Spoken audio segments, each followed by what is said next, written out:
আসসালামু আলাইকুম রহমতুল্লাহ। এখন আমি গুরুত্বপূর্ণ 5টি হাদিস পেশ করবো ইনশাল্লাহ। প্রথমত হাদিস হচ্ছে বাল্লিগু আন্নি ওয়ালাউ আয়া, অর্থাৎ আমার পক্ষ হতে একটি আয়াত হলে পৌঁছে দাও। মানে এই হাদিসটা আমি প্রথম পড়ে খুব অনুপ্রাণিত হই, মানে ধর্ম প্রচারের ক্ষেত্রে।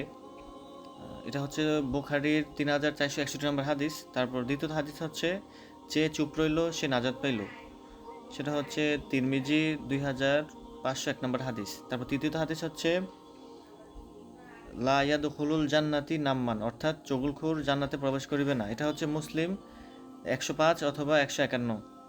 তারপর চতুর্থ হাদিস হচ্ছে যে ব্যক্তি চায় তার রিজিক এবং আয়ু দীর্ঘ হোক সে যেন আত্মীয়তা সম্পর্ক বজায় রাখে, অর্থাৎ আত্মীয়তার সম্পর্ক ছিন্নকারী জান্নাতে প্রবেশ করিবে না। এটার রেফারেন্স হচ্ছে বুখারী 5982 নম্বর হাদিস অথবা মুসলিম 2559 নম্বর হাদিস।